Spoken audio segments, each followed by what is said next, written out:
Hello friends, income tax के cases की series में आज जो केस हम डिस्कस करेंगे वो सेक्शन 194C के अंदर टीडीएस डिडक्ट करने को लेकर के है। सेक्शन 194C के अंदर ब्रॉडली उन पेमेंट्स पर टीडीएस काटना होता है जो पेमेंट्स एक कॉन्ट्रैक्ट के तहत की जाती हैं। सेक्शन 194C एक बहुत इंक्लूसिव सेक्शन है, एग्जॉस्टिव सेक्शन नहीं है। लेकिन यदि हम सेक्शन 194C को देखें तो सेक्शन 194C के मुताबिक उन पेमेंट्स पर टीडीएस कटना चाहिए जो किसी कॉन्ट्रैक्ट के तहत किसी काम के लिए दी जाती हैं। सेक्शन 194C को ब्रॉडली एग्जामिन करने पर यह पता चलता है कि सेक्शन 194C के अंदर जो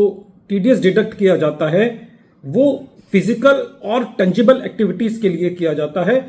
और सेक्शन 194C में टीडीएस काटने के लिए एक डायरेक्ट लिंक होना चाहिए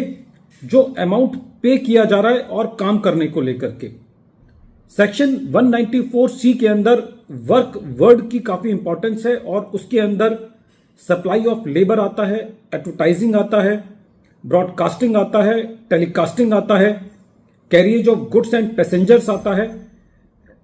जो इंक्लूड वर्ड है सेक्शन 194C के अंदर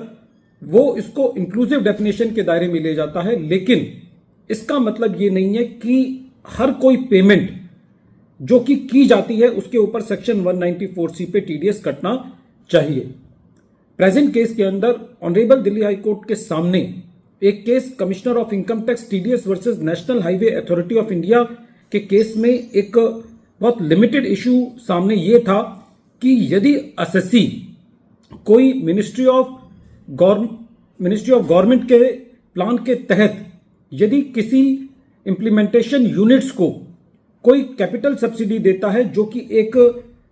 कैपिटल ओरिएंटेड फंड के नेचर के तहत है, तो क्या उस सब्सिडी पर भी सेक्शन 194C के अंदर टीडीएस कटना चाहिए? यही इशू प्रेजेंट केस में डिसाइड हुआ जो कि 472 आईटीआर पेज नंबर 486 के अंदर रिपोर्ट हुआ और जो 12 नवंबर 2024 को डिसाइड किया गया। प्रेजेंट केस के अंदर SSC national highway authority of India act 1988 के अंदर रजिस्टर्ड है और एसएससी का काम है नेशनल हाईवेज को डेवलप करना और उससे रिलेटेड फैसिलिटीज को डेवलप करना। ड्यूरिंग द ईयर एसएससी ने कुछ प्रोजेक्ट इंप्लीमेंटेशन यूनिट्स को कैपिटल सब्सिडी दी और ये कैपिटल सब्सिडी गवर्नमेंट के प्लान के तहत दी गई और ये सब्सिडी डायरेक्ट एक एस्क्रो अकाउंट के अंदर क्रेडिट की गई और जिनको ये सब्सिडी दी गई उनके पास इस सब्सिडी को अपनी मर्जी से खर्च करने का अधिकार नहीं था। ये गवर्नमेंट के प्लान के तहत दी गई और ये इसलिए दी गई ताकि उनको एक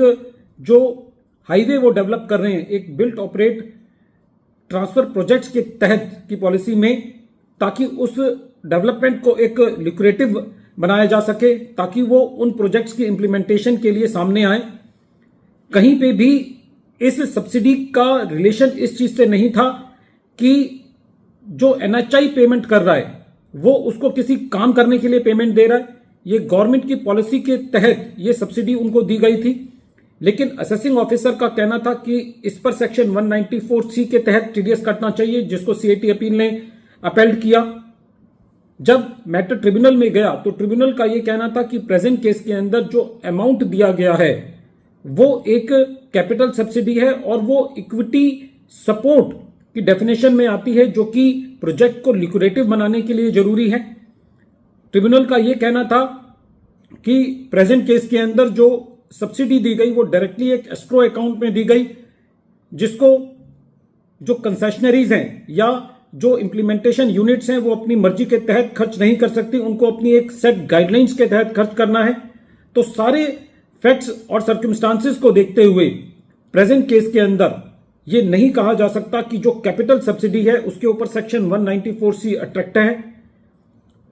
जब ये मैटर रेवेन्यू हाईकोर्ट में लेके गया तो हाईकोर्ट का भी यही ओपिनियन था कि प्रेजेंट केस के अंदर जो सेक्शन 194C के अंदर टीडीएस का एलिगेशन था एओ के द्वारा वो एज पर लॉ नहीं है और उन पेमेंट्स पर टीडीएस नहीं बनता। वीडियो के अंत में एक बार फिर मैं केस का नाम रिपीट कर रहा हूं। केस का नाम है commissioner of income tax TDS versus national highway authority of India, और ये केस 472 आईटीआर पेज नंबर 486 पर रिपोर्ट हुआ। Matter honourable Delhi high court ने 12 नवंबर 2024 को डिसाइड किया। Thank you friends.